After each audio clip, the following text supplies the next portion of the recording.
I'm Dr. Craig Chalquist. I'm professor and core faculty in the Department of East-West Psychology at the California Institute of Integral Studies, where I teach research, eco-psychology, depth psychology, archetypal mythology, and systems theory, and I'm adjunct faculty at John F. Kennedy University and Pacifica Graduate Institute.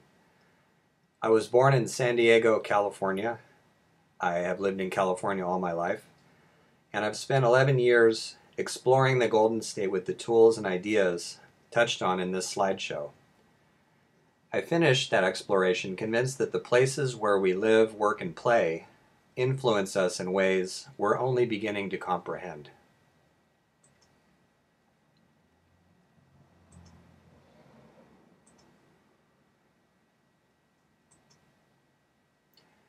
In part one of this slideshow, I'm going to talk a bit about how the landscapes around us are also landscapes within us, and how so much of what we tend to experience on the outside of ourselves is actually inside as well. In part two, I'm going to offer just a quick biography of California, its history and geography as well. California as a psychological presence. In part three, I'd like to take a trip not of sightseeing, but of soul-seeing along the King's Highway from San Diego to Sonoma in search of recurrent images and myths and motifs and themes that can tell us something about the psychological reality of the King's Highway. In part four, we'll cover the Central Valley of California. In part five, we'll go around the edges, southeastern California, up the east side of the state, around the northern arc and down the northwest coast. And finally, in part six, we'll consider what it means to come deeply and consciously home to the place where we live.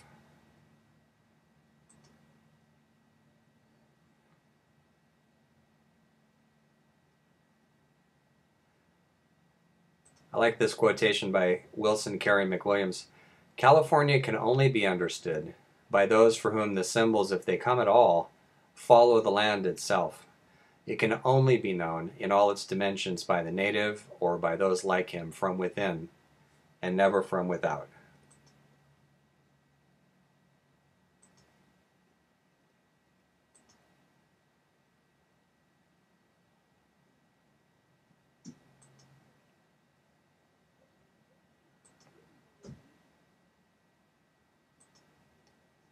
To understand our deep ties to land, nature, and place, I'd like to start by talking a bit about two very basic psychological operations. Projection is one that probably most of us have heard about at some time or another. The projection of an externalization of parts of ourselves, especially the parts of ourselves that we're not comfortable with, onto people or things in the outer world. The other operation, introjection, tends to work in the opposite direction, where the things outside of us are taken into the psyche and eventually experienced as our own. This operation in particular is very important to understand because it'll open up a lot about our relationship to place.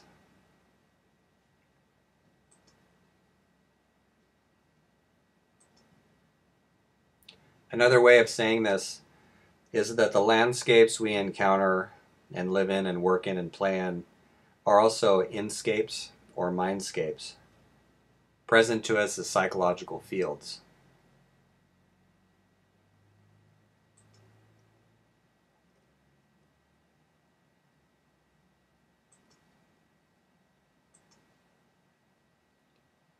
Terrapsychology is the study of how these places and the things and creatures within them show up for us, how their present reaches into us, and how we communicate and dialogue with them, usually unconsciously because of our cultural tendency to think of places as simply backdrops to human concerns. When we introject, however, when we take what's outside inside, it tends to show up as a symbol, as an act, as a mood, and as we'll see in the slideshow, even as a dream. We react to this incoming presence of places and things and animals and nature itself, usually unconsciously, in a number of ways. Sometimes we retreat. Sometimes we try to conquer a place because its presence makes us so uncomfortable. Los Angeles is a good example of that, as we'll see. We might repress the place and its presence somehow, outwardly by paving it over. And we might repeat the traumas and ecological complexes, as we call them, that have happened to a place, that have damaged it somehow.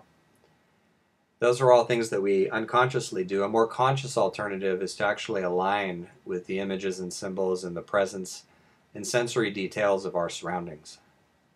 This actually opens up the dialogue that we're always in with the place and makes it more conscious.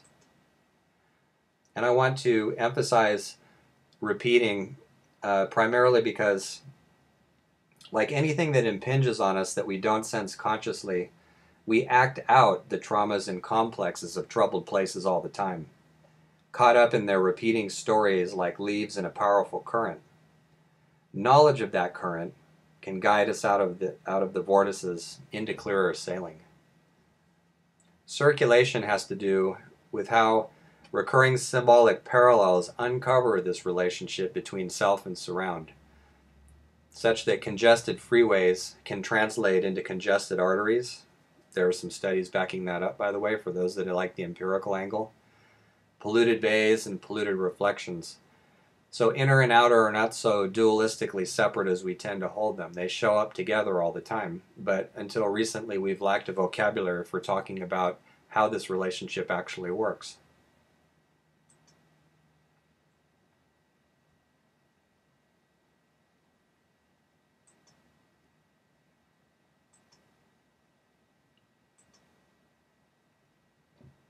When we realize in a deep way that the things outside us are also inside of us, we begin to suspect that what's outside too is alive and even sentient.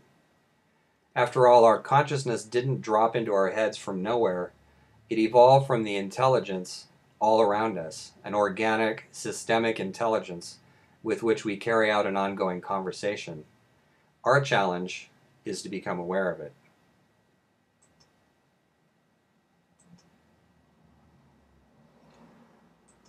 Story can help us here as a basic structure. Story tends to bridge inner and outer, heart and head. Some would even argue, as depth psychologists have, that psyche is a kind of story. The explanations we get, they're stories. It isn't just the facts or the data that matter to us, as important as those often are, but what we want to know is the inside story. What do they really mean? The psychological and sometimes even physical symptoms that we have can be thought of as untold stories, stories that have been blocked in their unfolding somehow. Healing, especially psychological healing, often means finishing some sort of untold, unfinished story that we've been dragging around with us through our lives.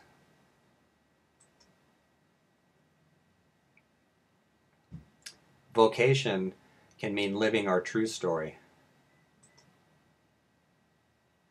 Wisdom can mean knowing the inside story of things, how things actually work and how they actually are and what their being is, to put it as a philosopher might. Oppression always means silencing personal or collective stories. Freedom demands being able to give voice to your stories. And living sustainably on this planet and coming home to it both mean a continuance of the human story.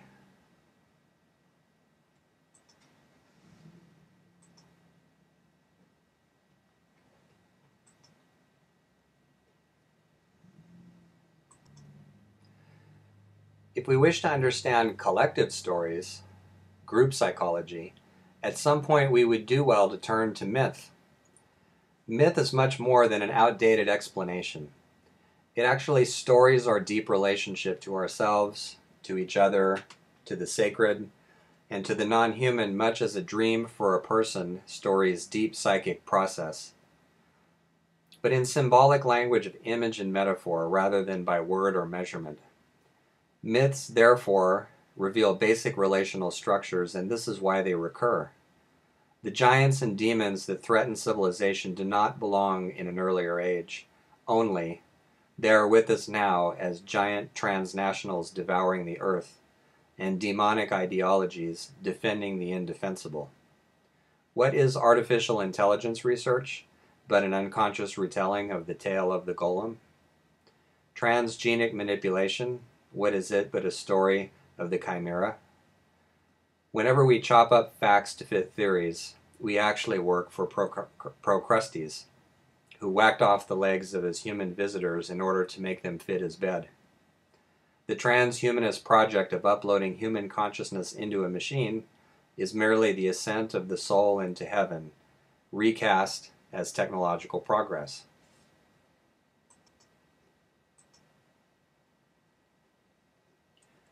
Myth, therefore, as a basic structure, is liable to spontaneously reappear just about anywhere, even in specific locales. So certain locations replay certain myths, and these replaying myths can inform us of how the place and its people interact at very deep levels.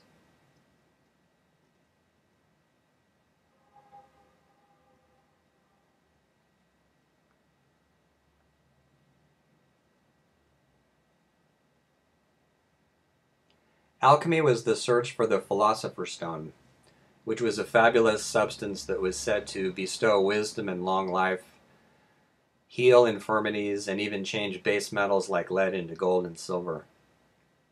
Long dismissed as pre-scientific mysticism, alchemy offers useful mythological tools for understanding how we interact with matter, and even with nature and place, as we'll see. Alchemy, deliteralized, is a coded language of deep transformation.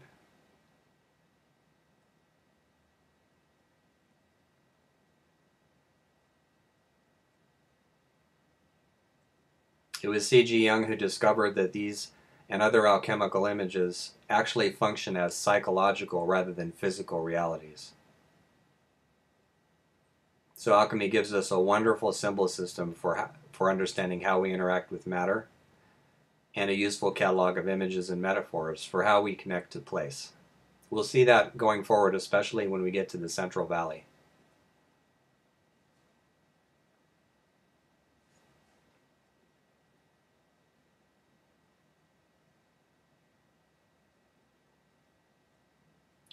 Here are some of the questions we're going to hold for the rest of the presentation. What symbols, including images, historical events, ecological features, geography, and so on, do places and their inhabitants share here in particular places? Which myths appear in which Californian places and why? What happens when we work consciously with the presence of a place? What difference does this make? In considering all this, we'll also look from place to place at what we're calling ecological complexes, which are points of conflict that we share, especially psychologically, with the troubled land.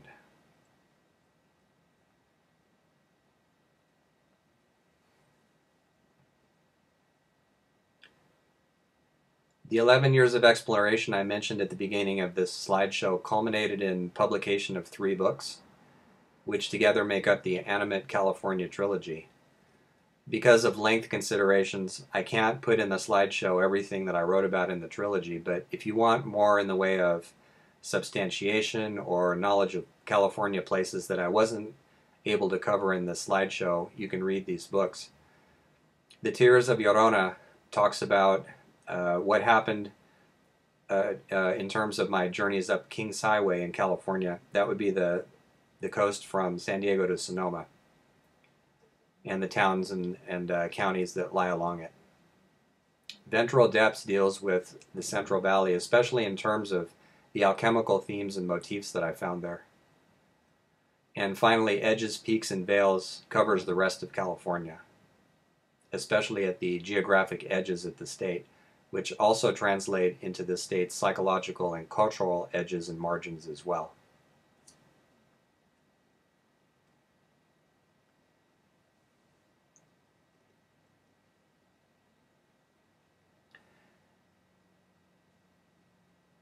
So here in part 2, we're going to look at a little bit at the history and geography of the state as a whole, bearing in mind something that David Abram said, which is this: a particular place in the land is never, for an oral culture, just a passive or inert setting for the human events that occur there. It is an active participant in those occurrences.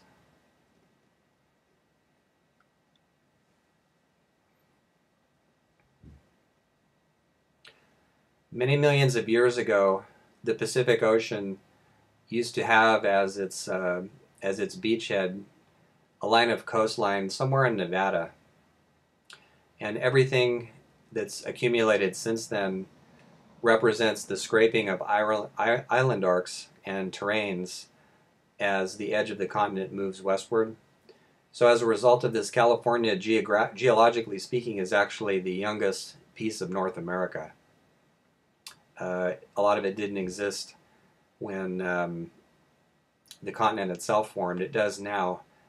And so there's something new to this place that translates into psychology and culture as well. It's an edgy place, and especially when you consider that we're at the edge of a tectonic plate as well.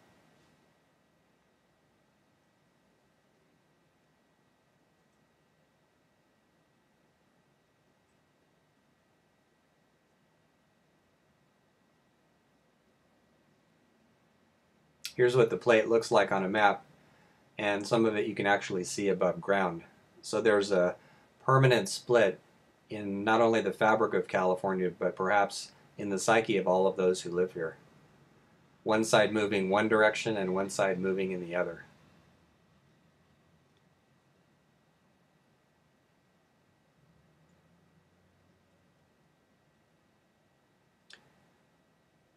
As you can see from some of these facts, California has always been in many ways a place of extremes, of elevation, of temperature, of character, terrapsychologically speaking, also of consciousness and culture.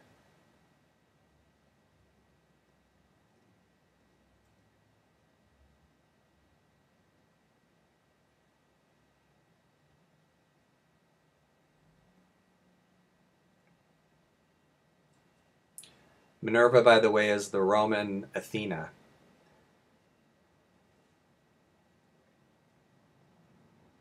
And there actually is something about our state that's shielded and guarded like Minerva herself.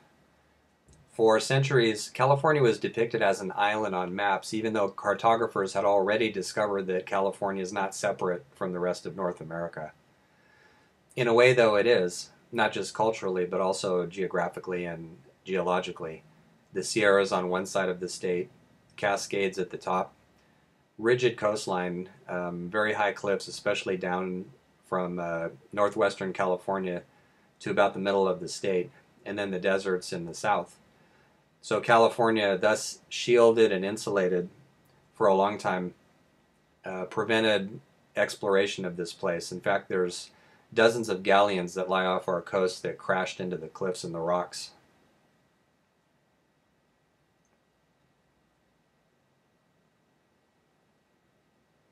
A few key dates in the state's history. Hundreds of indigenous tribes throughout California, many different languages spoken.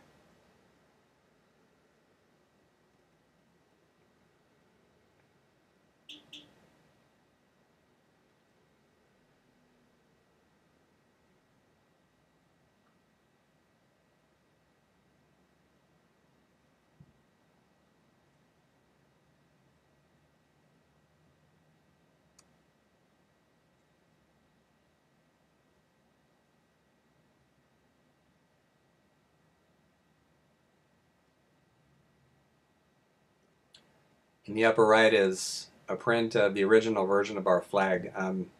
General Vallejo, who was in charge of Northern California at the time of the Bear Flag Rebellion that took place just before California entered the United States, saw this image and said that he thought it looked more like a pig than a bear, actually. It's a sad fact that California is the only state with an extinct animal on its flag. The last California grizzly bear was shot in Tulare County around 1922.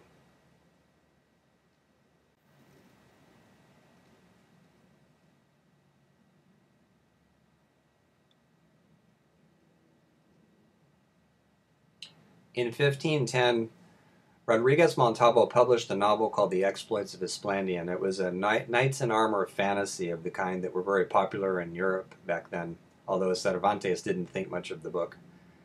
And in the book, Montalvo says, I tell you that on the right-hand side of the Indies there was an island called California, very close to the region of the terrestrial paradise. This is where California got its name.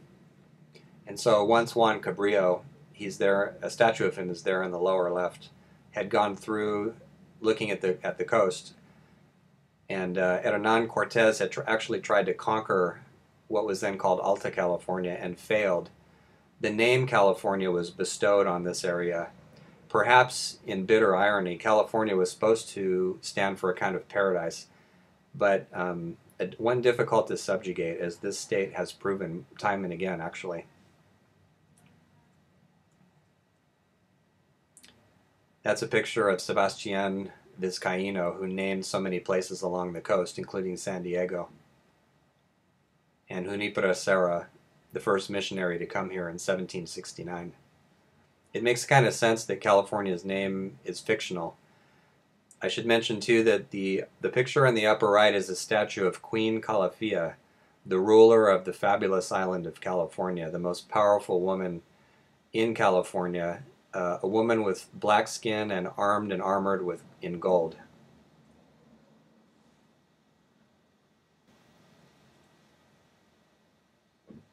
This map lists some of the original native Californian tribes. As you can see, they're scattered throughout the entire state. There's no place in California that was untouched wilderness.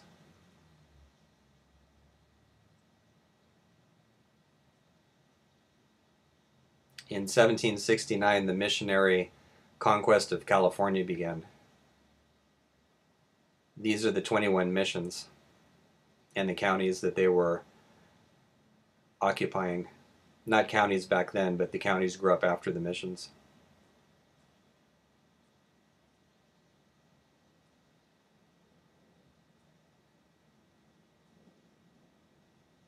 Here's another one of those odd, perhaps terrapsychological facts.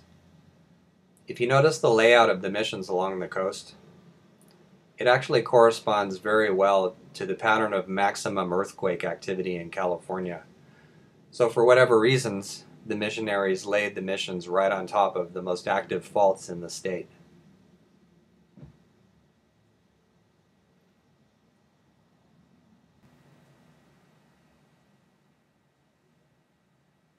Many of the native Californians died in the missions from a combination of European diseases, bad food, and abuse by some of the padres and soldiers. After the missionaries came the Californios from Spain, and then the Americans, some of whom were Confederate landowners who, deprived of their plantations by the Civil War, came to California to set up what Carey McWilliams called the factories in the fields. Huge fiefdoms owned by agribusinesses, paying slave wages to farm workers forced to travel with the seasons in order to harvest our food.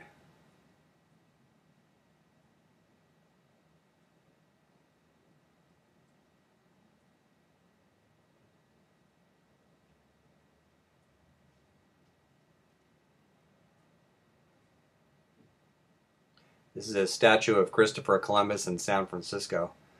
He happens to be facing Alcatraz, former site of the prison. In a way, it's appropriate because of his enslavement of the Taino people in Hispaniola. As Ursula K. Le Guin wrote, at least Columbus had the wit, in his madness, to mistake Venezuela for the outskirts of paradise, but he remarked on the availability of cheap slave labor in paradise.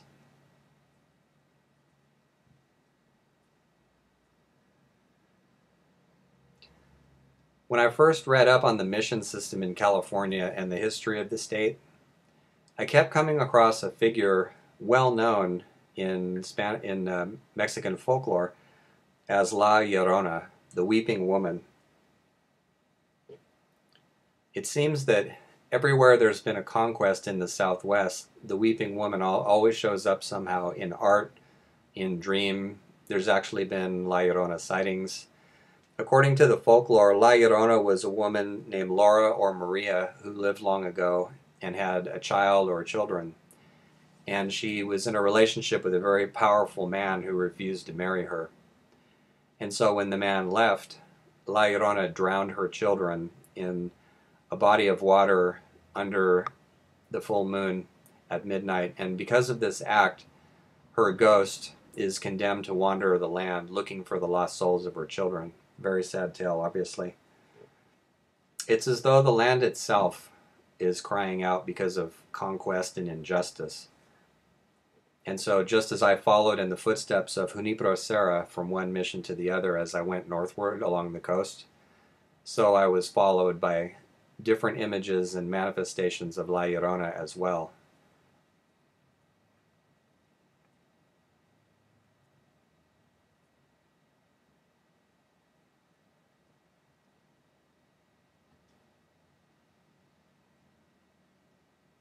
La Llorona is also an example of how myth and folklore provide bridges between many different areas of human experience, the colonial, the historical, the ecological, as well as the personal.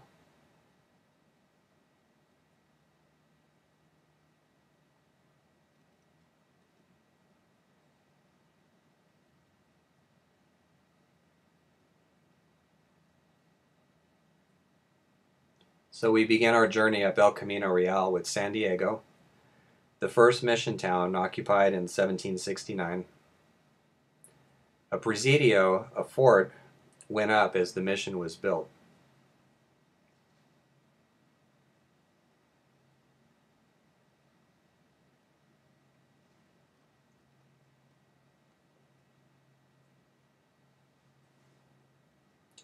San Diego would be the first of 10 missions. Some say 9, but I think we should give Santa Barbara to him as well. 10 missions consecrated by Padre Inquisitor Junipero Serra. A cross erected on the spot as a monument praises how Europeans brought, quote, civilization to California. The monument doesn't mention the civilization that was already flourishing here, however.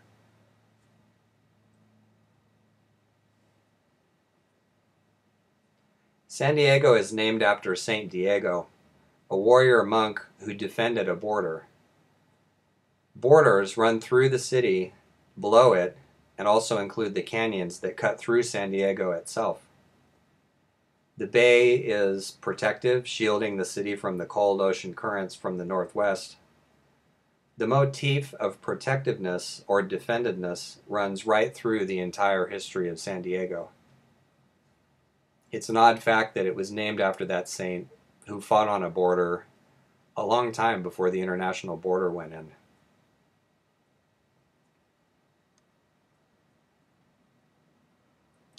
The American founder of San Diego, Alonzo Horton, had a little recurrence before he actually got to the city. He was in Panama on a cruise, and at one point a riot broke out. So he gathered together bags of gold in his hotel room, and he pulled his pistol, and he and a small group of people made their way up the gangplank while he was shooting at the mobsters in self-defense. And the gangplank was pulled up, and the cruise ship got away.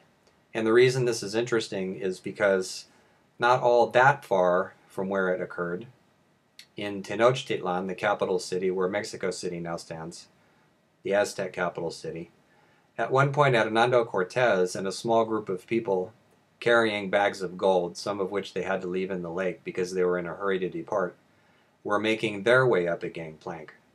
Cortez and some of his men were firing their guns at the angry Aztec mobs that were attacking them. They barely got away with their lives. And so the echo takes on new meaning when we reflect on the fact that the cruise ship aboard which Alonzo Horton retreated was named the Cortez.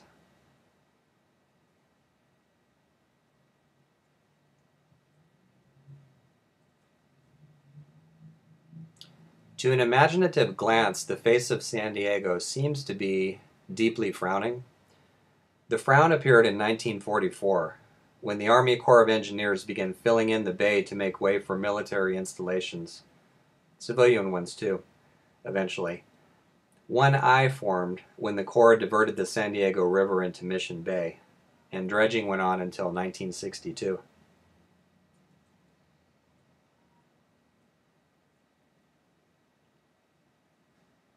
And so a question from mythology. What mythic figure seems to be central enough to San Diego that it joins the city's geography with its history and current culture? Perhaps Hecate, if we think of myth as having that sort of organizational purpose. Hecate, goddess of crossroads, witchcraft, necromancy, medicinal plants, borderlands, and hard initiations. Could those twin torches that she carried show up as canon? Could that frown that she wears and that long nose show up on the face of San Diego itself? And could her hunting boots translate into combat boots? Is her witchcraft evident in haunted places like the Whaley House in the Elfin Forest, where a woman in white has been known to appear? On July 4th, 2012, did her torches prematurely ignite all at once the fireworks prepared for the Big Bay Boom?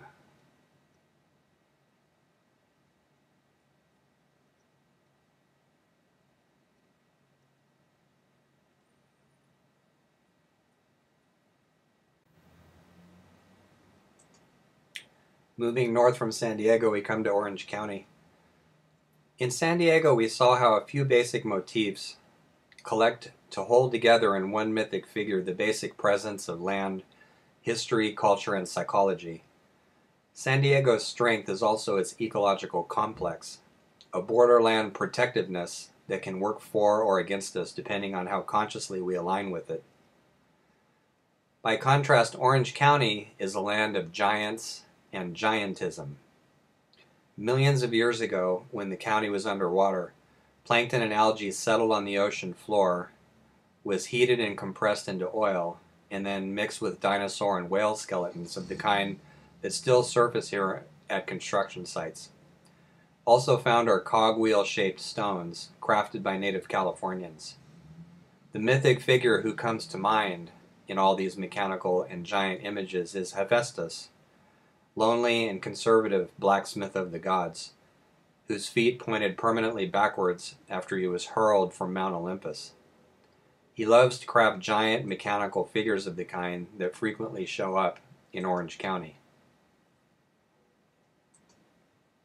At the mission itself, a huge stone structure was under construction and was brought down in an earthquake, but a much humbler chapel survived.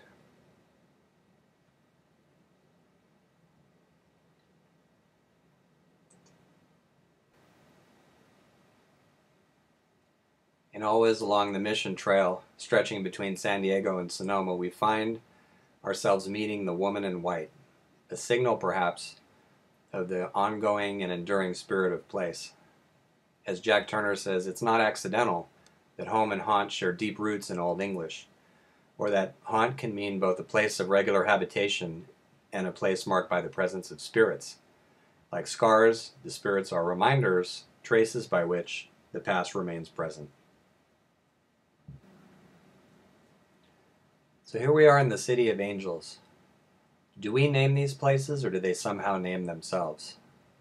Once upon a time, the LA Basin rotated upward like a stage from the depths of the Pacific to become the stage upon which the local Tongva people gathered to pound Jimson weed and have visions. Later, religions and cults were founded here. The American response to this highly charged place of messengers, which is what angels are, and sacred sites, has been to pave over its numinosity. But even fallen angels cannot be silenced. Their messages merely turn into Hollywood projections and digital transmissions. In Kevin Jensen's film Surfing LA, James Hillman notes that LA's life doesn't reside in its buildings. It flows and throngs in the streets. LA is about movement. Have you ever heard of a static angel? About color, and above all, about image. So much so that an ongoing motif in Los Angeles and in its movies is the question of whether image is more or less real than what it images. Think of Blade Runner, The Matrix, and The 13th Floor as obvious examples.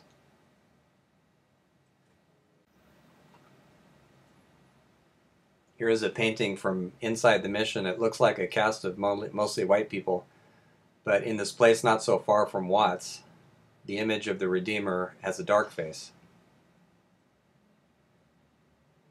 This sign begins, "You are standing on sacred ground. Here are treasured the riches of two civilizations blended together." But judging from the damage in the sign and also in the area, the blending of civilizations part seems not to have gone very smoothly.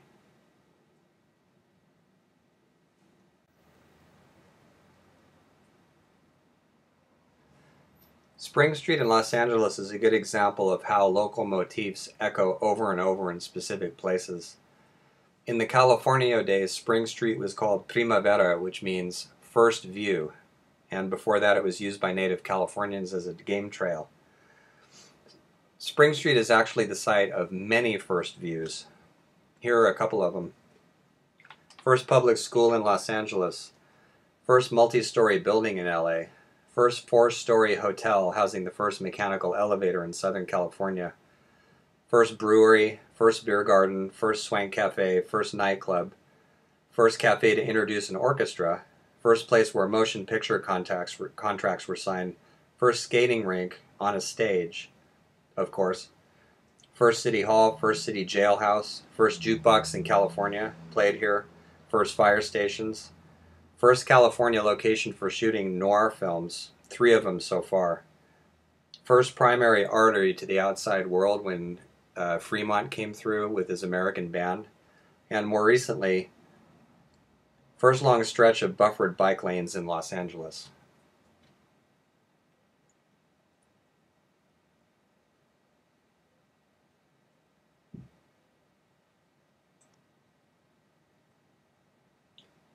Because LA is such a spiritual and aerial place, during World War II, a magazine headline announced that dive bombers were being built in the land of Oz. One finds odd mixtures of the spiritual and the material here, the detached and the erotic, the sublime and the schmaltzy. Up until the early 1900s, the development of the city had stuck primarily to a vertical pattern, above and below the old mission. But then millionaire socialist, there's an interesting mix, Gaylord Wilshire came along and paid for a horizontal stretch of roadway that turned the city's growth into an enormous cross. Near its center, at the La Brea tar pits, prehistoric mammal bones surfaced from black muck around the time this new roadway got its current name, Miracle Mile. For a local goddess to fill out the figure of the angel, I would focus on Venus, goddess of the morning star, known to the ancient Babylonians as Ishtar. Just as Babylon was her capital city, so LA is to one of her sisters. We can call her by her ancient European names, but the Tongva people must have known her by their own. It is fitting that the Tongva creation story involves 5 gods who create the world by singing and dancing it into being, and also fitting that they studied the stars in wonder.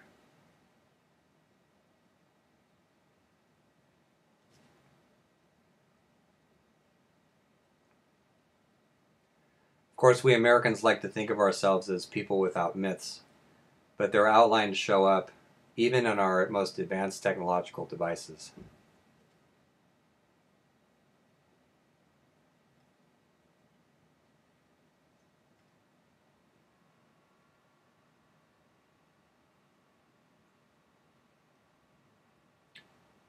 On the shadow side of things, the history of shallow, movie-like, and delusional culture for which Southern California has so often been criticized really begins at the missions.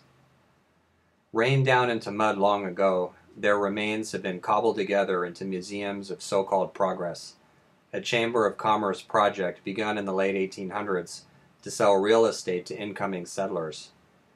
It was not the best of us who came here to colonize and conquer and have their way with the reorganization of paradise.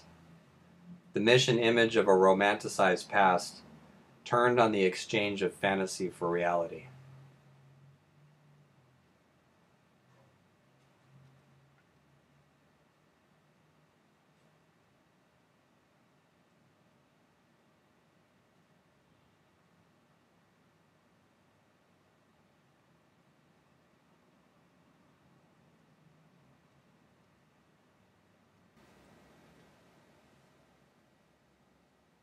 Chumash stories tell us that when their people began to pile up on the Channel Islands, a wise goddess built them a rainbow bridge to what is now Santa Barbara, a place named after a Christian biform of Sophia, goddess of oceanic wisdom and sparkling heights. The people crossed over the bridge, but some fell from this high place into the sea, and they became dolphins. As for St. Barbara, a beautiful young girl locked by her father in a high castle, she gazed out at the town below and, managing to escape from her tower, worked as a healer and educator. Barbaran motifs of high towers, exclusive schools, private tutors, and ivory towerism still cling to her town, in which the Santa Ynez Mountains look down from what is called the Butler Belt. Owners of mountaintop mansions here refer to them as castles. As sister to Sophia, Barbara knows of rises and of falls. Perhaps that's why the oil towers a few miles off the coast all bear the nicknames of women. At one time, Santa Barbara and Ventura County were all one county, but the motifs are very different, though both centered on the metaphor of a virgin goddess, in Ventura's case Artemis, whose animal presence persists despite all the gated communities and subdivisions.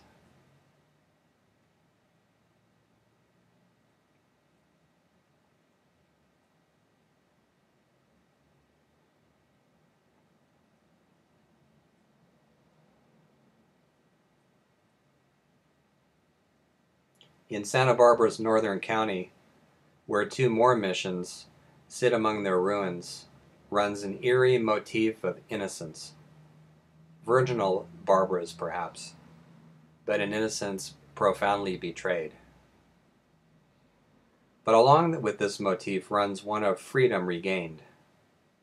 In Lompoc, not far from Vandenberg Air Force Base, Neta de Mayo, whose first name means sanctuary, operates Return to Freedom, a sanctuary for wild horses.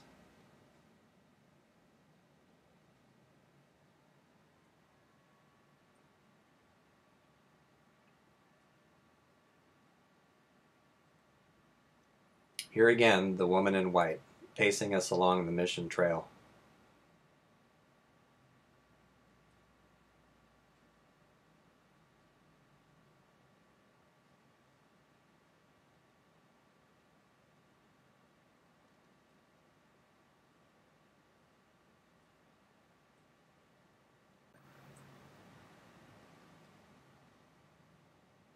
The first time I visited Point Conception, you could think of it as sort of the elbow and the bend of California as we head north. I had no idea why my legs felt so heavy here.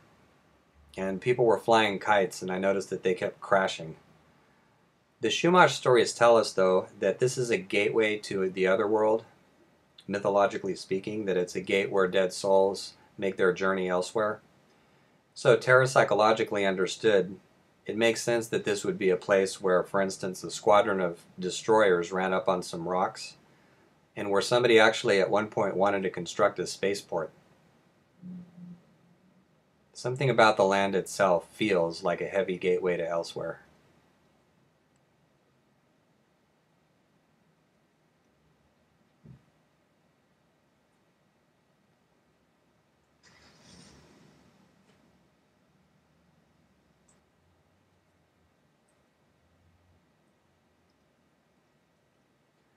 On the night before I came to San Luis Obispo for the first time, I dreamed of how the highway runs between the hills, and a huge word came across the entire scene: contaminated.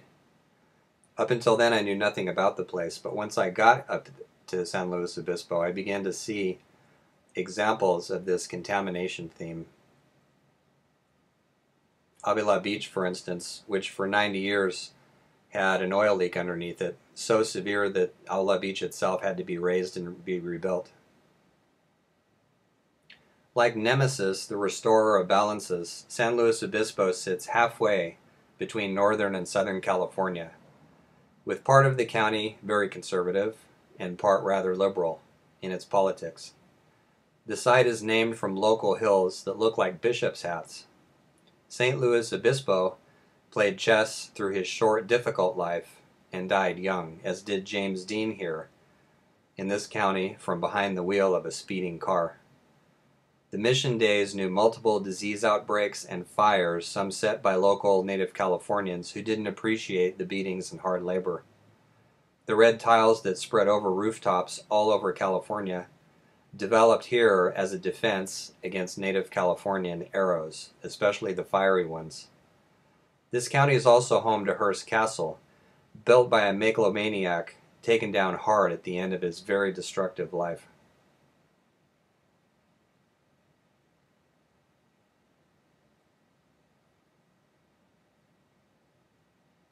San Luis Obispo is also the site of the world's first motor hotel, shortened to the word motel so it could fit on a road sign. The Madonna Inn is famous here for the quirky variety of its room decor.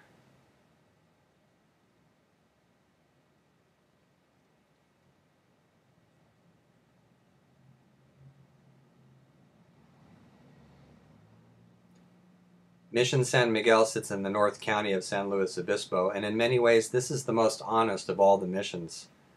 The signs of how hard Nemesis has been on it remain right out in the open, with the community around it in approximately the same ruined, battered shape as the mission itself.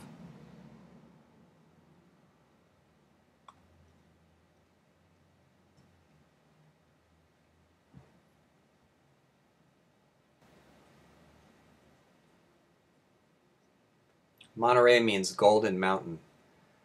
The city with this name in California is a former early capital of the state. It's a hideout for numerous outlaws of the past, and a city whose charter was made off with by the Hades-like figure of David Jacks. Within the county resides Carmel, once a small colony, several of whose artists killed themselves. One was murdered. Later on, Clint Eastwood, a Hades figure in many of his films, became the mayor. In Monterey Bay sink the deepest underwater canyons found off the west coast. John Denver died in the bay, Icarus-like, when his experimental plane took off without sufficient fuel and crashed into the cold waters. Monterey overall is a plutonic place of great depths. Its bay has provided immense wealth from below.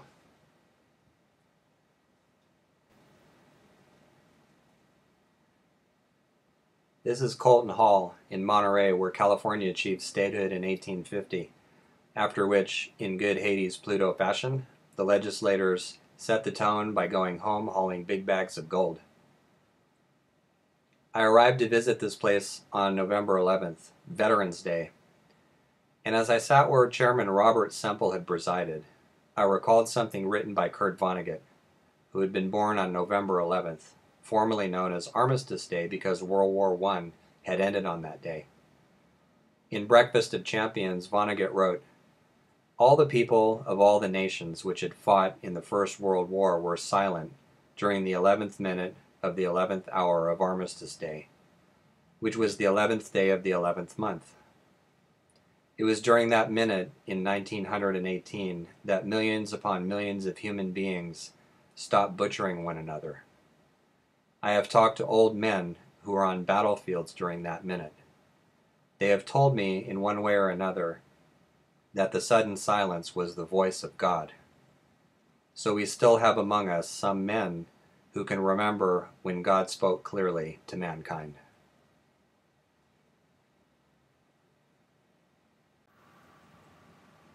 The depth of Monterey County shows up for us not only in the underwater canyons and the underground Salinas River and the valley above it, but in the life of creative people who lived there. One was John Steinbeck, who wrote about human beings as part of the natural world. Steinbeck was a Lancelot figure who used his novel The Grapes of Wrath to expose the economic and cultural injustices perpetrated against laborers by big agriculture. Locals in Monterey County exploited the success of his novel Cannery Row to turn that place into a tourist trap. Steinbeck ate a meal there once and got sick afterwards. Over in Carmel, Robinson Jeffers wrote poetry of great depth before being kicked off his property near the end of his life. At one time, Jeffers wrote a play called Medea, so named from the Greek counterpart to La Llorona. His poem Solstice echoes her cry of despair. She stood in the storm as if they had carved and set up an image of human despair in the shape of a Western woman on the end of the world toward the last ocean, and all mankind long extinct it stood there. What now can save them from lives much worse than death, decaying to an average, growing to be like all the other insects that fill the cities and defile the country? Her voice like a she-wolf's howling on the white hill. What have I done?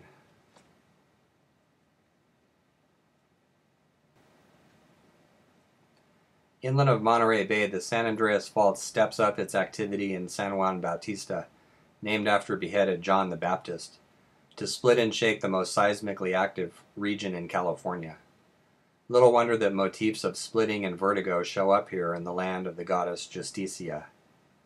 To date, the only history of this place where police collide with Hell's Angels who make pilgrimage here was written by a judge. The mission at which so many native people lost their lives crouches directly on the fault line.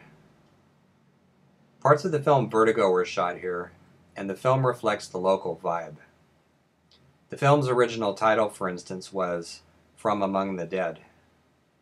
The evocations of La Llorona through the film seem to be unconscious. Even the bookshop named Argosy, a reference to Jason, whose wife was sad Medea, a sister of La Llorona. The theme of doublings and opposites and splits shadows the entire film.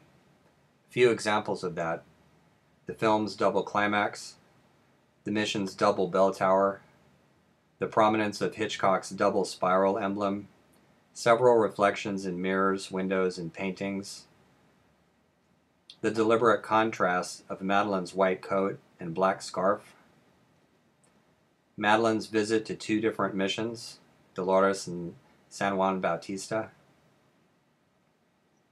the double makeover of Judy at the hands of male lovers, Kim Novak jumping into San Francisco Bay repeatedly during the filming, with James Stewart going in after her.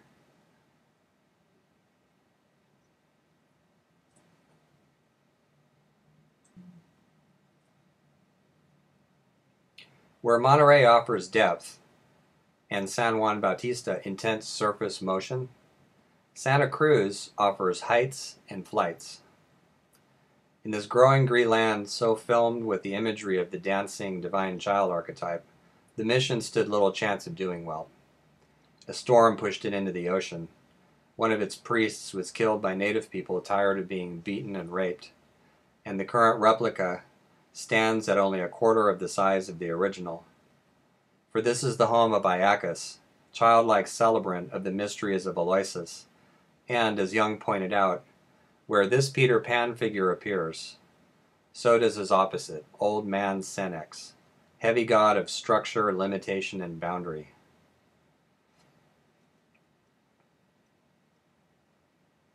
Such is the nature of this place, however, that its many trees keep the growth reaching skyward. Its watery channels speed up the flow of water, and Highway 17 moves through so many curves that drivers get dizzy when they do not crash. A history of Santa Cruz is a history of transportation accidents, but also of divine child idealism making for real cultural change.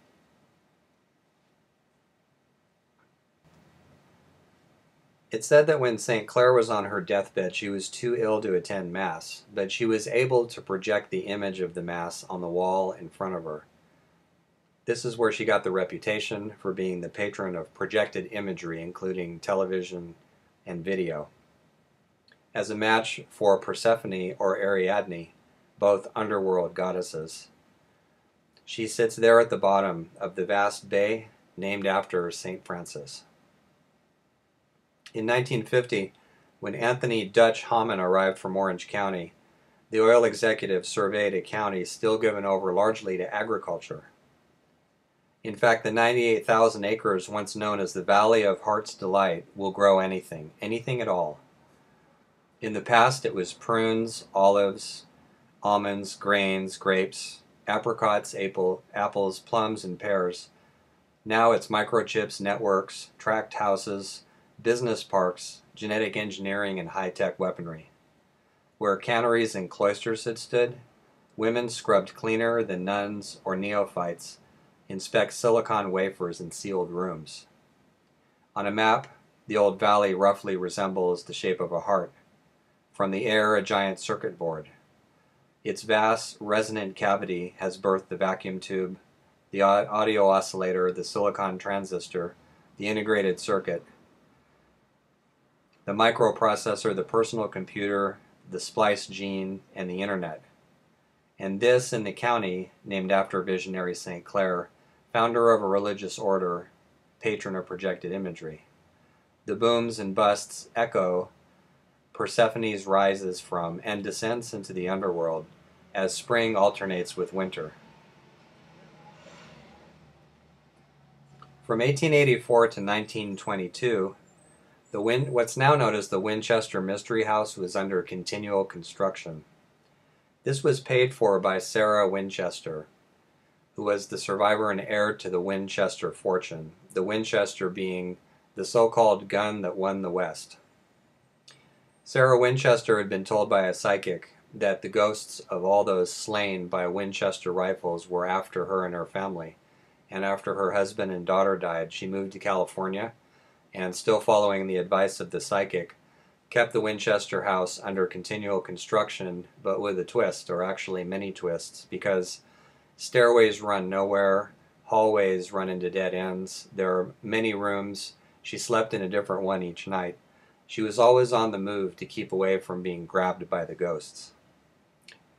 In a way, the twists and turns and labyrinth of the underworld reality of her house foreshadow the labyrinthine turns and twists of San Jose, and perhaps the entire valley under development.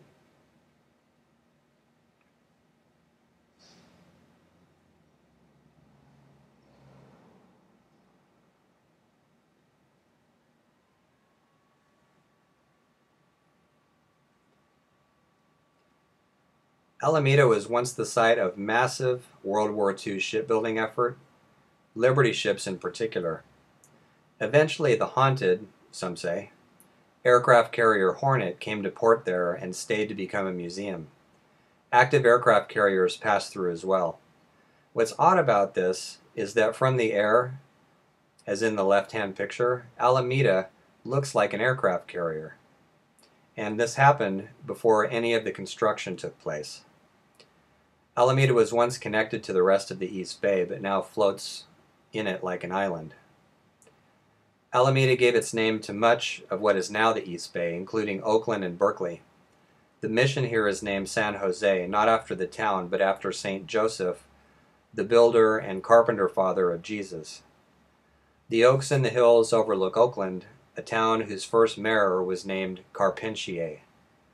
A winged sculpture downtown recalls Daedalus, the craftsman and architect and builder of Olympus, as does the Oakland Airport. This is a good place to construct intricate projects, but this carries a shadow as well. For example, the radiation experiments at the University of California that led to the atomic bomb, a device test detonated on July 16th, the day the missionaries arrived in California.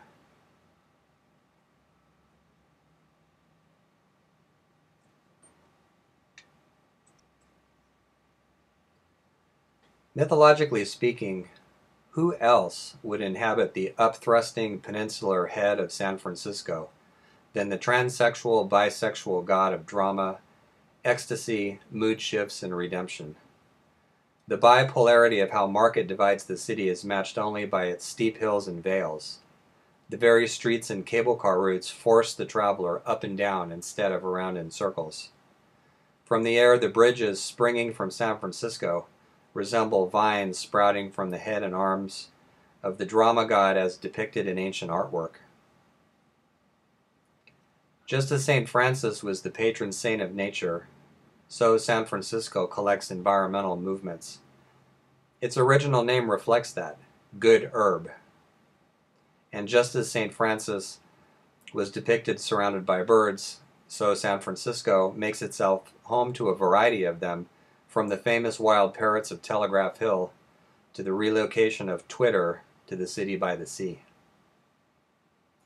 Heraclitus tells us that Dionysus in many ways was close to Hades, the underworld god, which makes sense, given the Golden Gate Bridge with its flame-red primer, given the Halfway to Hell Club of laborers who fell off it during its construction but were fortunately caught in the safety nets below, and less fortunately, given the fate of present-day jumpers.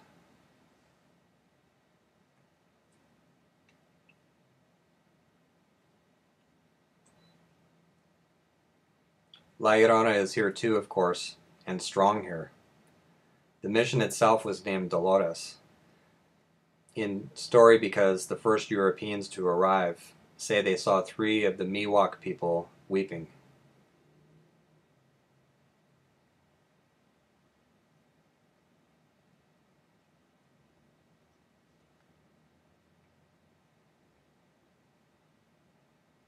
San Francisco remains a stage of remarkable art and drama, as you can see even by walking through the streets.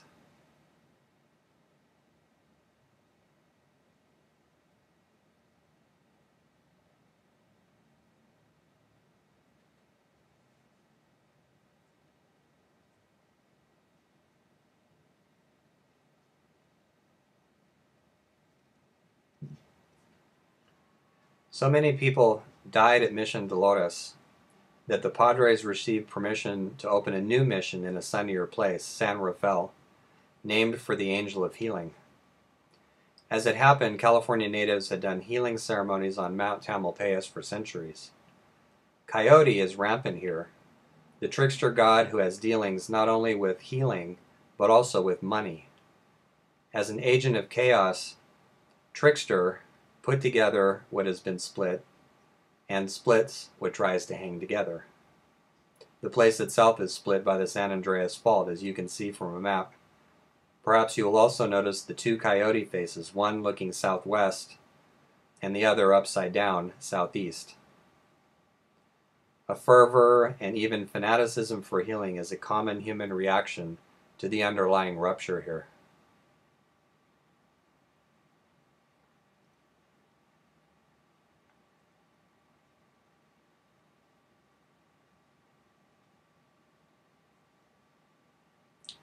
The mission at Sonoma was the last to be founded before secularization put an end to the mission days. The vast mission lands were taken over by incoming Californios from Spain, a society supplanted by incoming Americans. The confiscation of General Vallejo's herd by so-called bear flaggers, the mysterious appearance of railroad tracks through Sonoma, the massive buyouts of land by local wineries, and the well-funded campaign to allow GMO crops in the county, where Marin rejected them, offer 4 of numerous examples of how the rape of generous Demeter by Poseidon, who bear-flagged her, replays here in a gentle land whose soils offer their richness year-round.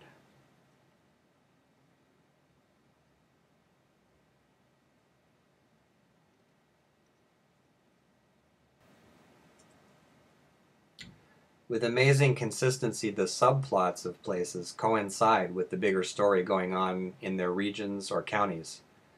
In idyllic and maternal Demeter's territory, for example, sits Sebastopol, where the myth of Eden plays out over and over.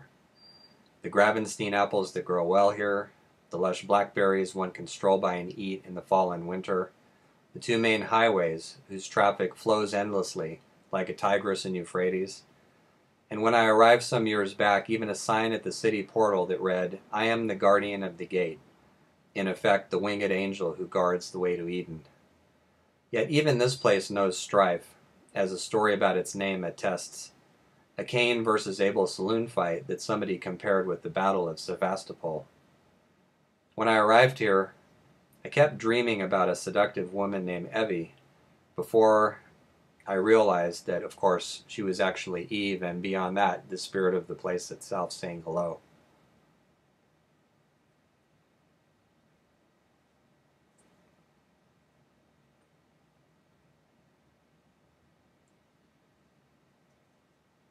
I took this photograph upon reaching Sonoma State Beach at the top of the Kings Highway, where I realized that so many tribulations and sorrows I had taken to be purely personal actually reflected those of California itself.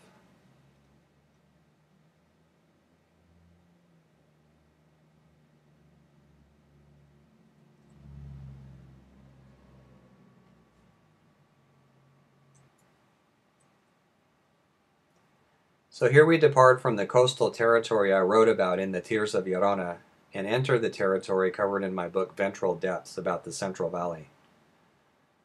At roughly 500 miles in length and 25 to 75 in width, the Great Central Valley of California is one of the oldest parts of the state. With an accumulation of 5 million years of soil washed down into it from the surrounding heights, it holds some of the richest agricultural land in the world. Crops from that land provide a third of America's table food. The diversity of what grows here is matched only by the ethnic and religious diversity of the people who live and work here. Within this great valley, two other valleys lay end to end, the Sacramento to the north, drained by its river, and the San Joaquin, the southern counterpart, also drained by a river. The two rivers meet at the Sacramento-San Joaquin Delta, a wetland of tules and rich peat soil. In pre-conquest days 3 centuries ago, 160,000 native people in 300 tribelets lived in the valley, Maidu and Wintun in the north, Yokuts in the south, Miwoks in between. Most were spared the brutal mission system, only to be killed outright by incoming gold rush miners and settlers. Nevertheless, many survived and have built thriving communities. Terrapsychologically speaking, the valley is California's alchemical vessel, sealed below its soil with that mineralized clay known as hardpan. The alchemies of transformation have rolled on going in the valley, which because of farming and settlement looks nothing like its originally lush and animal-rich meadows or a riparian growth. Before that, the valley lay under a vast inland sea, one that could return if global warming continues unabated. Because alchemy is so obvious in the valley, its places fit nicely into the imagery of alchemical operations.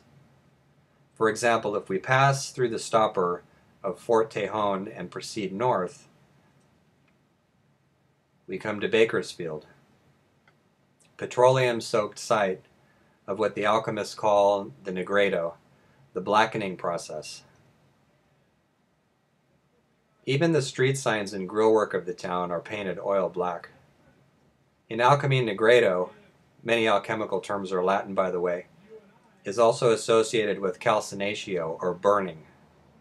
The petroleum industry has turned Bakersfield, once a marsh, into a city sitting in its own desert.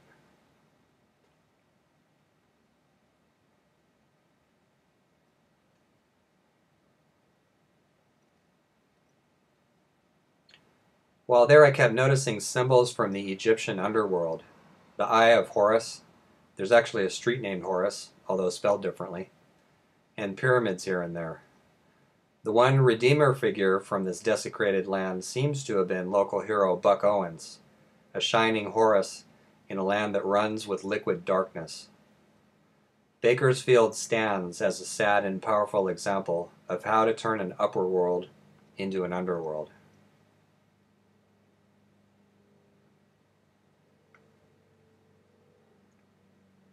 Fresno sits in the geographical center of California. Named after an ash tree, its overdevelopment beginning in the early 1980s sprung forth from above Highway 180 like branches growing upward. Some of the people responsible for that overdevelopment went to prison, but as of today, as croplands continue to vanish under pavement, smog is so bad that 1 in 6 Fresno children take an asthma inhaler to school. I was depressed to see at the very center of California an Arco station, a McDonald's, and other chain retailers surrounding an intersection with several branchings. But the tree symbolism at the heart of the Golden State gives me hope that we can grow in a more conscious and sustainable fashion.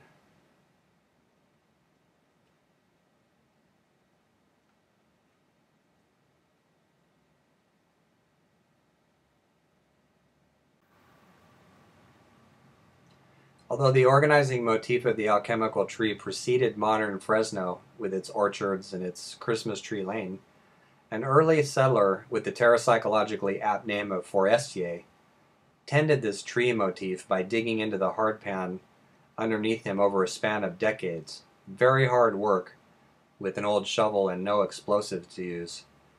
until he had hollowed out an underground chamber in which he grew trees whose graftings contained multiple varieties of fruit. At first he had wanted to found a kind of underground resort for visitors sweltering in the valley's summer heat. But he kept going long after realizing that this resort could never be. No one knows why he did this, but a comment he left us lingers. The visions in my mind overwhelm me.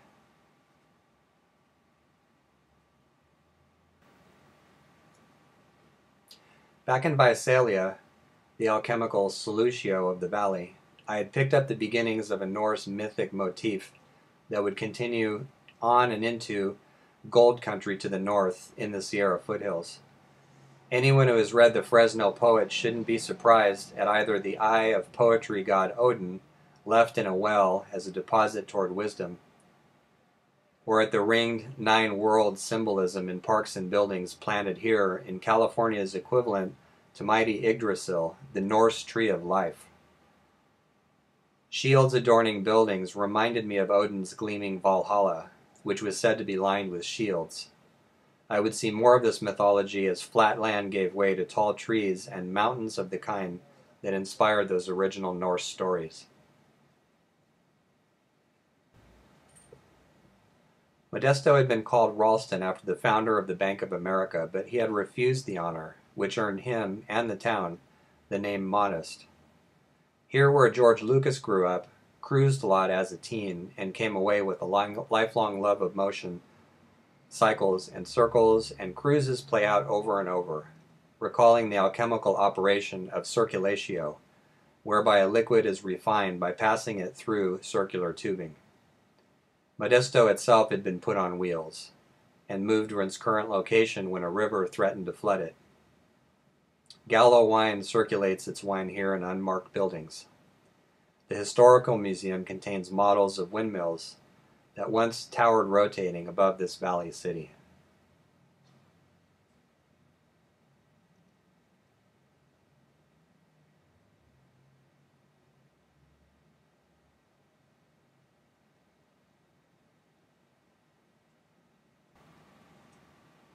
Stockton sits in the Delta, a labyrinthine wetland from which Northern California derives a large portion of its water. Large vessels bring goods to the city's inland port. Being here felt like walking around inside a maze built by giants. This place has been hit hard economically. One can only hope some bright Ariadne will show up one day and offer a thread of gold for guidance.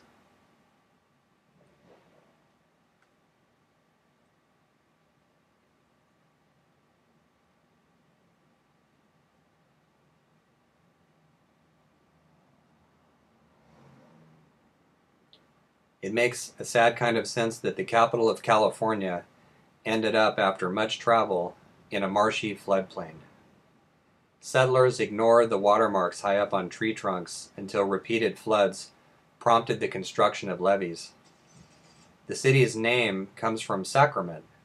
Spanish soldiers marching in saw native people cutting up bloody fish and were reminded of the Last Supper. Later, a huckster named Sutter built a fort here and ran it like an empire until he went broke in the gold rush. I arrived in the heat, so looking around at the international bank buildings lined up on the Capitol building and at the huge gold-colored city gates, perhaps it was natural that I thought myself at first in a kind of hell. Dismembered sculptures and the large number of memorials behind the Capitol only added to this initial impression. Everywhere I turned, people and machines wanted money from me, giving me a new insight into why the state goes broke so much of the time. Mortificatio refers to the alchemical operation whereby what is living decays into lifelessness, a necessary process. In their innocence, the state's first lawmakers had set up shop in Benicia, only to have secret deals steal everything official away to this city, named after a banquet preceding an ultimate betrayal.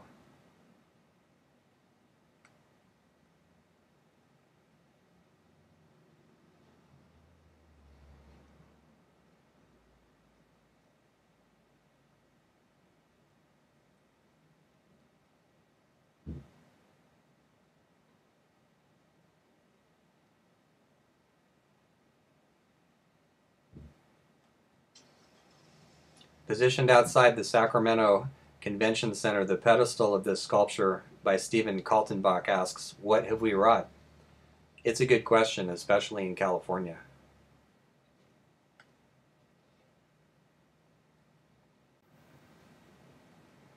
On the way north to Redding and the top of the Central Valley, I passed through Chico, whose name means boy, and whose boyishness shows in its art and campus life. From the side of a bicycle building, a Robin Hood figure held a bow. The alchemist said that before the philosopher's stone appears, the figure of a boy, the filius macrocosmi, appears in the mixture to play about. Redding seems to have been determined to be named what it was, by contrast. At one point it was almost Reading, after its first settler, and Redding, after a railroad magnate. Even today, many of Redding's buildings and features remain painted red, the color of the clay soils around the city. Citizens celebrated the new name by heating anvils red hot, and the first city hall opened in a red clay building. The heated philosopher's stone begins to radiate, and so evidently did Redding, a hub of railroad and stagecoach lines, and later radio waves, water, lumber, and electrical power. The face of Redding lay spread out like a large clock. At Turtle Bay soared a world-famous sundial, as though Kronos, a deity also known as Ion, lived here, where natural and mechanical rhythms collide. But where was the philosopher's stone, the product of the entire opus?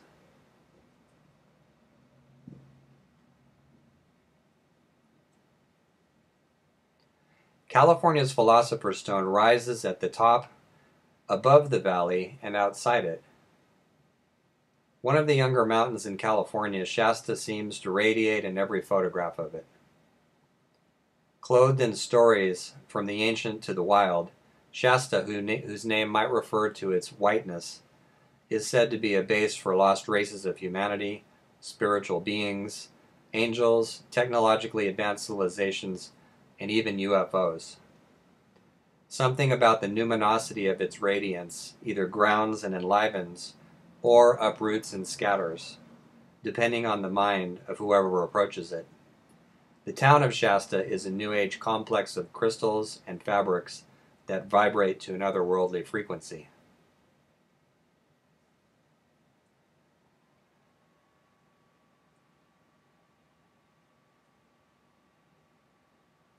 Having been up the coast and through the Central Valley, we will make a few stops through the Inland Empire south of the valley, crossing to the Mojave and Death Valley and up through Tahoe and Yosemite, pausing briefly at Lassen before moving down once again along the far western coast of the state. As before, our slideshow journey can touch on only a few of the many interesting places to soulsee in California. A deeper look at this next phase of the journey is available in my book Edges, Peaks, and Vales, a psychocartography of California at the margins.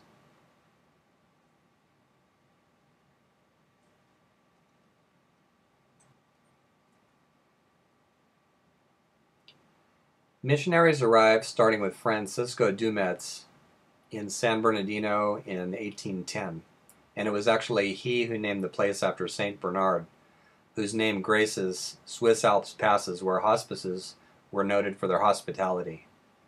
Mormons came through the pass, founded San Bernardino, and left again, bankrupt, after their holy community was rocked by human, all too human scandals. Well-named San Bernardino has always been a haven for nomads, exiles, and travelers, and later for gunslingers like Wyatt Earp, gamblers, barkeeps, and hookers, and still later for health seekers headed for Arrowhead and Big Bear, and still later for bikers. The Hells Angels were formed here. Drive-through tourists, the first McDonald's started here, at 14th and E. Outlaws and exiles of every stripe, hue, and inclination. Had not Antonio Luga sold his ranch to the Mormons because outlaws and raiders overran it at will? Had not the place once been called El Campo? A Vanir tower stood next door, the Vanir having been, mythologically anyway, the titans of Norse legend. And I saw other giants gathered nearby with names like Wells Fargo, Bank of America, and Chase.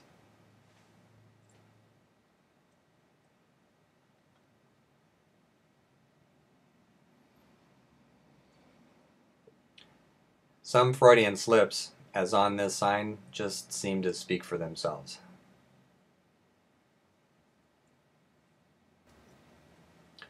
Riverside began as a colony founded on the banks of the Santa Ana, only to be pushed aside by the Riverside Land and Irrigating Company, who recognized an improvable paradise when it saw it. The Greek counterpart of this story of paradise spoke of a beautiful garden of magical fruit below a mountain near the sea. Oranges helped turn Riverside into a fantasy land stocked with mission architecture. The downtown is actually an outdoor mall centered on the Mission Inn, built by Frank Miller in 1902, with funds provided by the enterprising Henry Huntington. The inn, the mall, and the boutiques have spread to encompass the local court and even City Hall. The mall even includes a statue of Gandhi and an inscription by him shaming materialists. In this fantasy world in which oranges stood in for Hesperidean and apples, you could all but forget to be an adult.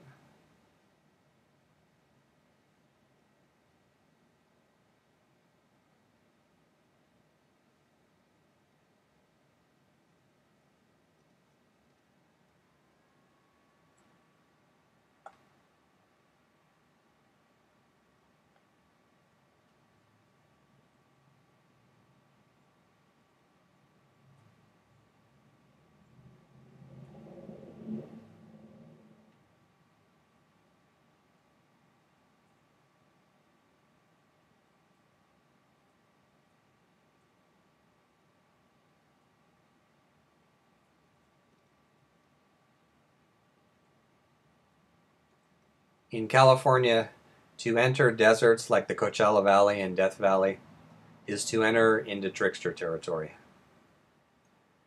Mojave, for example, where 90 cases of blasting powder blew up in a railroad depot in 1884. Palmdale got its name from German-Swiss settlers who mistook the Joshua trees for palms. Early names for the town also included Harold, sounding a bit like Harold, the role of Hermes, and Trago from Tregony, an ancient courting trading village of the kind visited by the tricky commerce god himself. Settler John Muntz was attacked by coyotes while walking to Alpine to pick up his mail. Jackrabbits swarmed over the crops.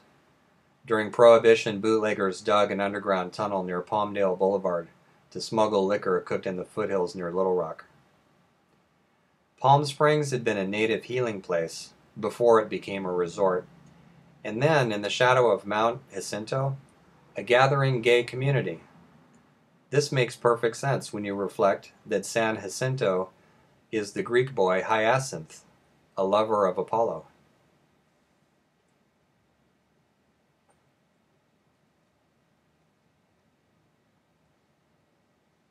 Trickster owns the deserts in California, and the Salton Sea, now saltier than the Pacific, came into being in a 2-year gush when ambitious engineers trying to redirect the Colorado River through Mexico made a cut in the wrong place.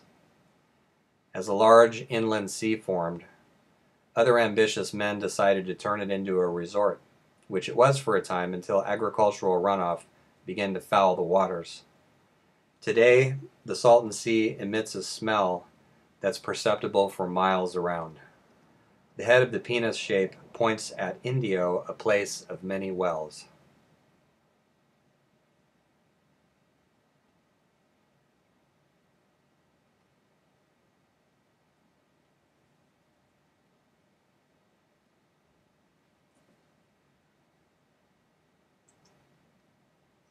Heading east toward the Colorado River at the state's eastern border, you might pass through Blythe and by the Patton Museum near where the general used to drill his armored units during World War II. If you reach Needles, you'll find a barren land, very fitting perhaps for Mars.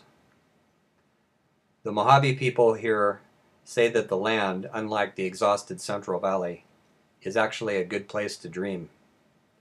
However, it might not be a good place to pick up hitchhikers.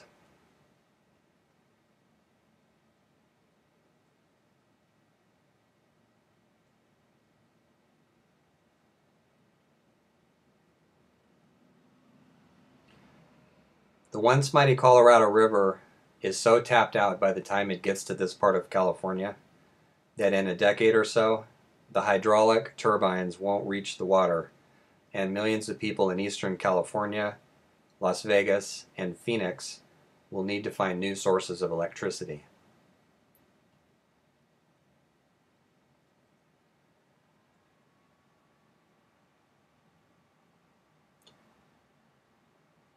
If the California desert is Trickster's habitat, Death Valley must be his headquarters. From the valley come more than a century of stories about men determined to mine, blast, or rob wealth from these dry lands only to be made fools of, their schemes turned upside down and their very lives threatened. In many mythologies, Trickster brings not only money and initiation, but death as well. I arrived on a blue moon, and I watched it rise over multicolored mountains, tinged mauve, as photographers set up their cameras all around me. The hotel had told me it had wireless, but there was none, nor phone or television, which was just fine with me.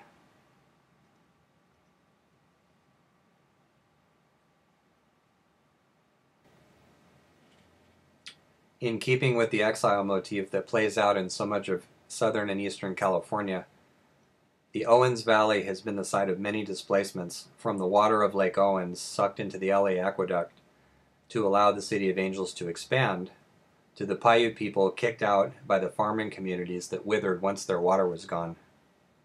They had directed some of it through irrigation channels dug by the native people they displaced. Japanese Americans rounded up during World War II were wrongly incarcerated here at Manzanar, whose name, Apple, recalls not only the fruit of discord handed by Eris to Paris in myth, but the apple of Eden that ultimately led to the battle between Cain and Abel.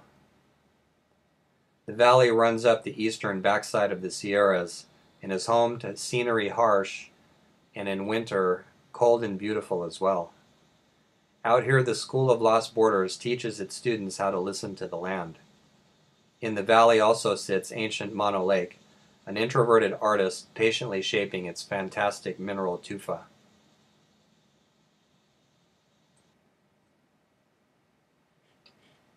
Yosemite's native name means those who kill, a reference to the valley's history of conflict and violence.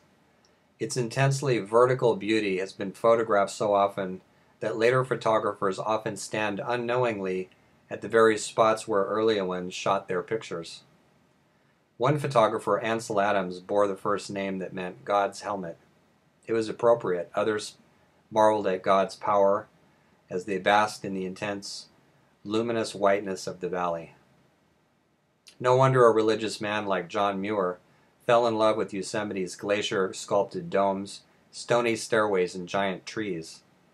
As a direct result of inviting Theodore Roosevelt to camp with him in the valley, the president pushed legislature to save this and other parks. Visitors who forget the more than human dimensions of this place can be injured or even killed, some falling into rushing water while still clutching at their cameras.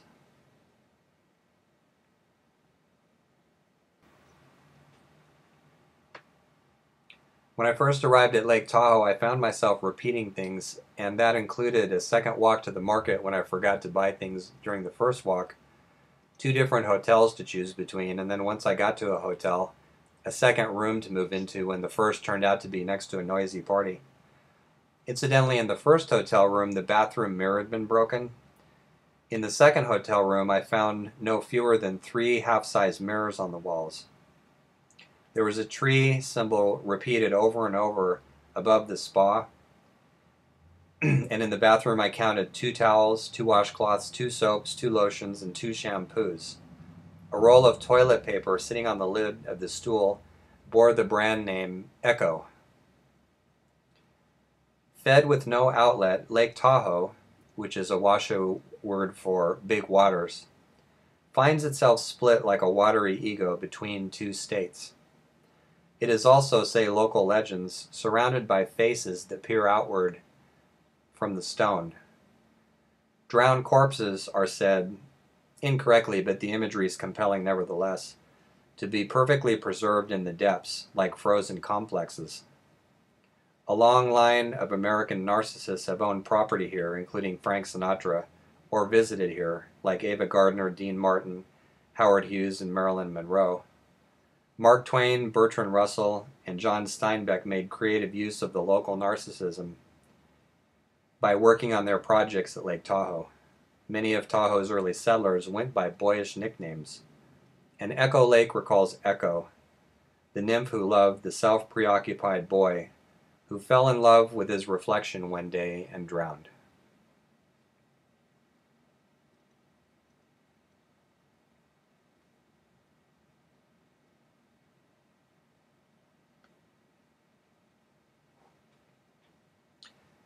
Ancient alchemists warned against what they called puffers, amateurs who worked only for the vulgar gold of material wealth and not the noble gold of wisdom. Unaware of this, the miners who washed into gold country in 1848 called themselves puffers as they worked dry diggings after placer deposits near the rivers were mined out. After them, the hydraulic cannon moved in, washing away entire hillsides, clogging rivers, killing game, and displacing native Californians when not massacring them outright.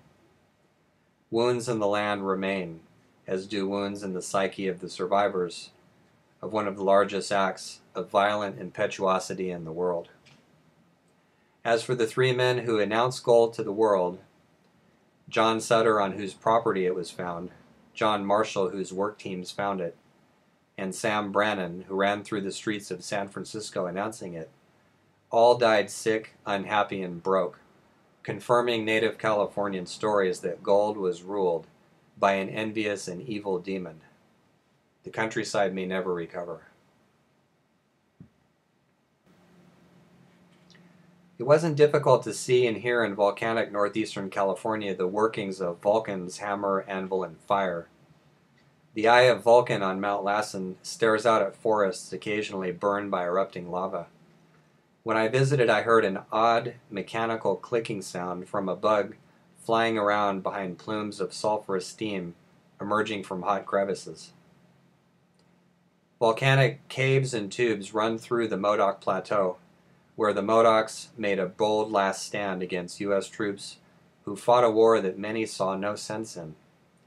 The Army took more casualties in these conflicts than in any of the other Indian wars.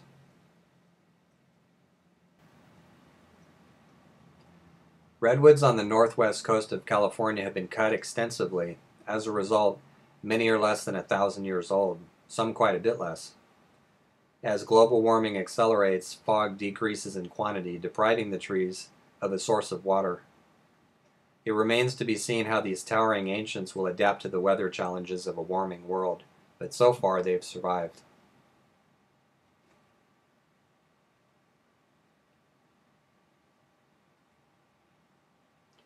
At the ancient Yurok village of Requa, the Klamath River finds its way past an ever-shifting sandbar to the Pacific, offering a pathway to sacred salmon, as well as a sinuous motion that recalls the movements of a giant serpent. Yurok stories of hairy forest giants precede by centuries the Bigfoot sightings claimed in this county.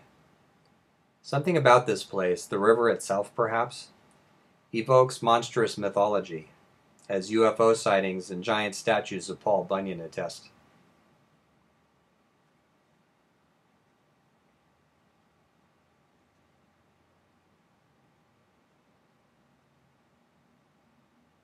Its name sounding like a parody of Eureka, its location next to a twist and a massive fault, Wairika has been host to outlaws, miners, and outlaw miners for generations.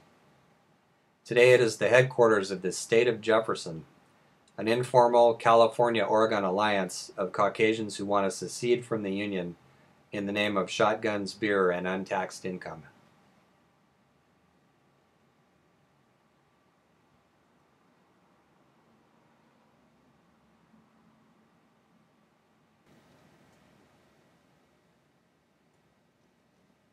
Arcada is a Wyatt word that means over there, which makes sense. Arcada resembles Arcadia, a Greek pastoral countryside named for Arcas, a son of Zeus and Callisto who taught his people to bake bread and weave. while Pan liked to romp and chase nymphs there. This college town feels a bit over there, a bit 1960s and neo-Luddite, and pleasantly pastoral. By contrast, Eureka is garishly, colorfully, and obviously extroverted. Half the buildings, official and otherwise, look like they were crafted by clever and happy children.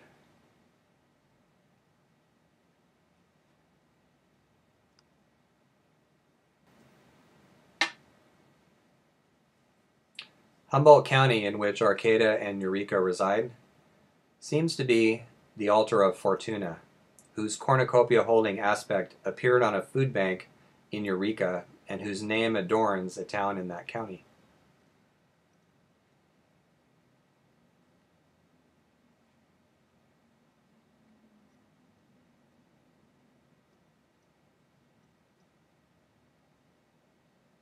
Mythologically speaking, Napa Valley's productivity is overseen by Saturn, god of the harvest. His crown appears around town, and his cagey and occasionally scythe-like politics in this county remind us that Saturn was also the god who ate his own children. He also keeps a renowned culinary institute here. The name Napa probably derives from a word that means house, although local legend also fits, saying that it means, "You will always return here," like Saturn every 3 decades or so.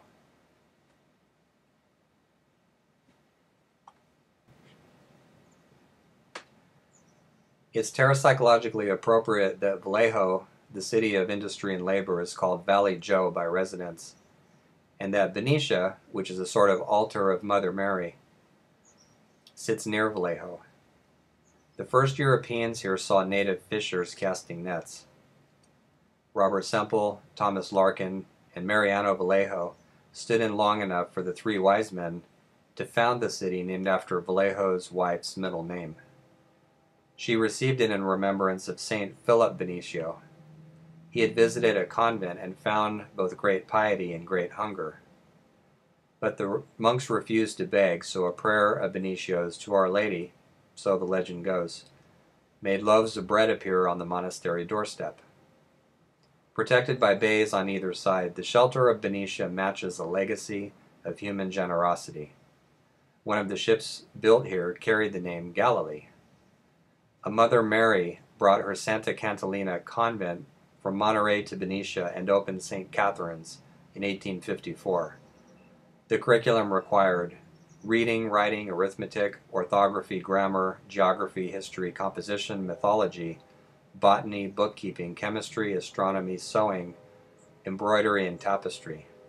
St. Mary of the Pacific opened in 1870 on the later site of the Benicia High School and, still later, City Hall. One student, Gertrude Atherton, wrote about Maria de la Concepcion Arguella, who became California's first nun. She established the charity La Beata, the Blessed One, and helped open a Dominican convent in Benicia. Benicia was supposed to be the state capital, but it was not in her mythology. Being put away and overshadowed was. Although the state legislature approved the site of the new capital, Governor Bigler, who seems to have possessed the cleverness of a Pontius Pilate, made backroom deals to relocate the capital to Sacramento, even while saying otherwise in public. His deal summoned forth a steamboat, aptly named Empire, filled with food and liquor for the lawmakers. They made for Sacramento, but encountered such severe flooding that Empire landed in Vallejo. Benicia tried to lure them by promising them the town's most marriageable ladies, plus land and buildings for free, and it worked from 1853 to 1854. But after the capital wound up in a Central Valley floodplain, the city faced an onslaught of other bypasses and departures. It's important to remember, however, that long-suffering Mary, having waited centuries for the honor, ascended not only into heaven but into the hearts of those who prayed to her. This also elevated her official status. As floods and sacrifices take their toll on Californian government, it might be wise to see what waits to arise in quiet Benicia.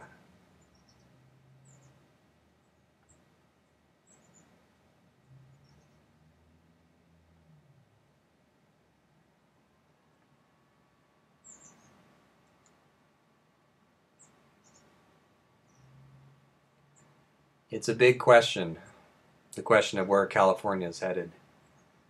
And in some ways it's a gloomy picture coming up ahead of us.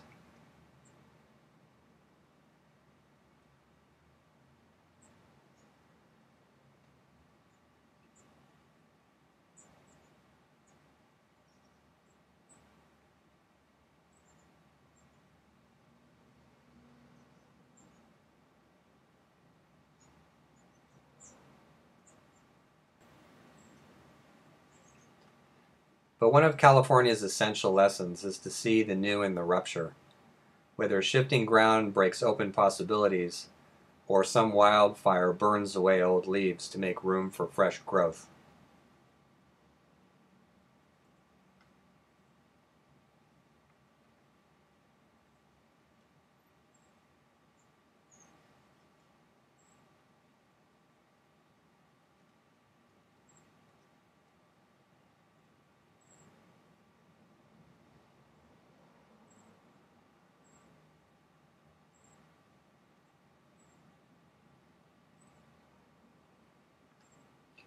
We can't expect to tackle complex problems, especially problems on the scale of California, which amounts to a small nation state, with old modes of vision or customary ways of doing business.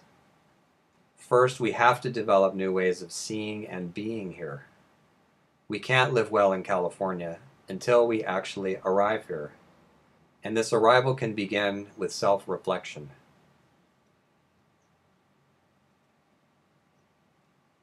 What is the character of where you live or work?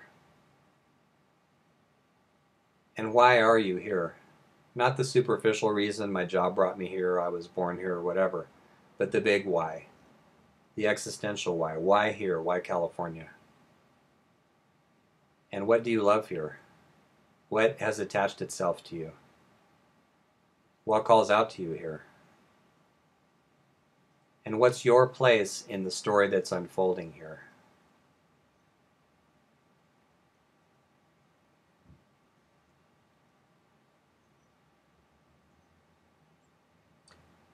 Part of the outer inquiry involves knowing the tangible qualities of the geology, ecology, climate, and infrastructure around you, native plants and animals, invasives, energy and water sources, sickness and health of the land. Who lived here before you? And what are the old stories here? In addition to that, where are you sprawled, polluted, confined, or expansive? What new growth around you is also sprouting inside you? Which recurring images and motifs of place resonate with you? What's your psychic weather, and how does it line up with the weather on the outside? And which peaks or vales, lakes or marshes around you do you symbolically climb or swim?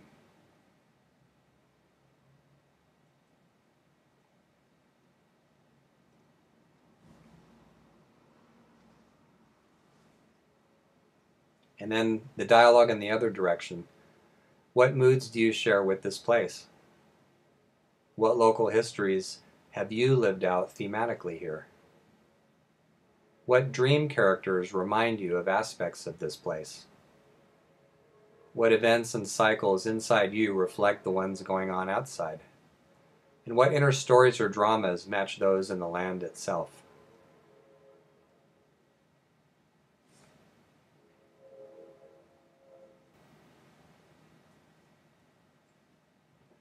Replacing repetition of old wounds of place, of old historical traumas, with dialogue, with a conscious relationship, lets us align with local themes and images and motifs while avoiding acting them out blindly. Because ecological complexes work like any other unconscious dynamic. Being in touch with them robs them of their deterministic hold on us. We can then align ourselves with the motifs of the place by getting aboard its strengths and its basic character. For example, in San Diego, how can its natural protectiveness serve me instead of splitting me? In Los Angeles, how should I take the stage and send conscious and uplifting messages? In San Francisco, detached from unhelpful drama, what should I work to bridge or redeem? Fresno, what can I grow that outgrows the sprawl of giantism?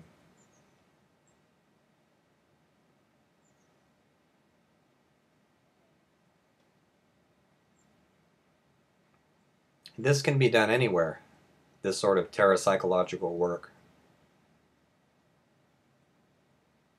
Moscow, where I move from revolving in circles to evolving within the wheel-shaped city. Paris, where I bridge over the watery split between eros and intellect. London, which altar among all the sacred places here should I stand at just now? Washington, D.C., where can I row myself to find clear water beyond the pestilential swamp of the so-called Beltway?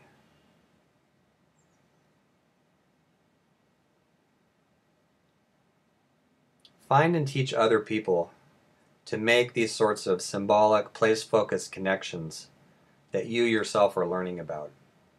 I come across people all the time who notice how they feel different in each place and how they even repeat some of the local images, events, and motifs, but who don't know how to talk about it.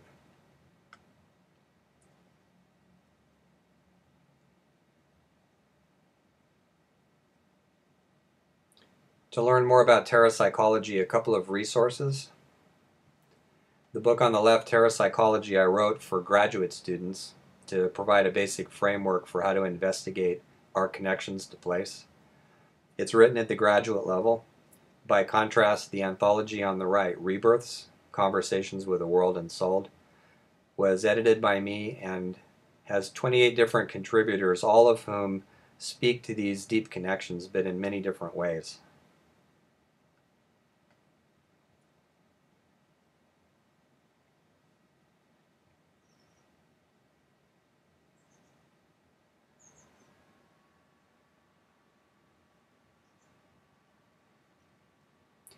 Finally, if we widen our view a little bit and realize that stories are nested inside stories, entities inside entities, if you think of where all this has taken place, on the West Coast, geographically and geologically new and edgy, as this place is.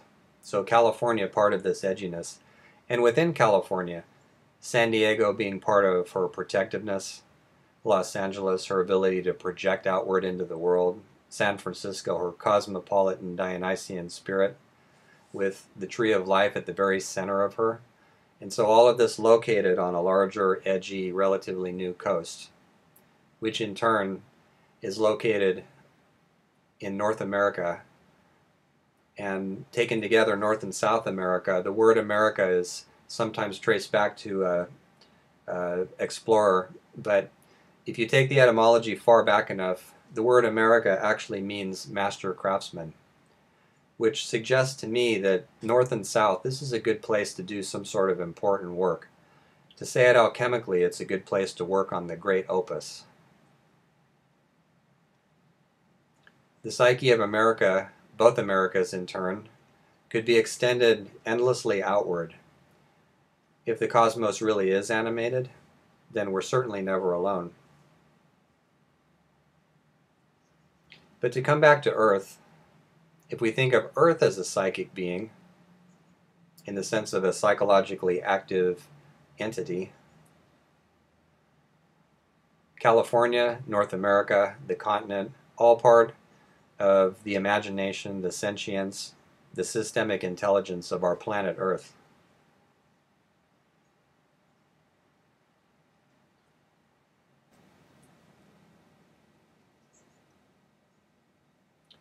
On the day before Christmas, 1968, Two astronauts looked in wonder at the Earth, and their reaction was not objective or detached, but straight from the heart. It was an aesthetic reaction to the beauty of what they saw, the Earth rising over the moon.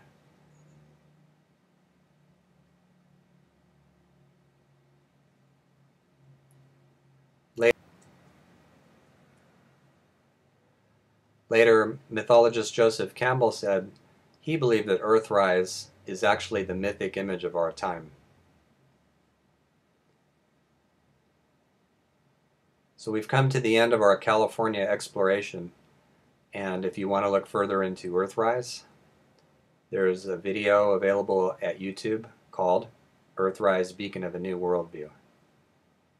Thank you.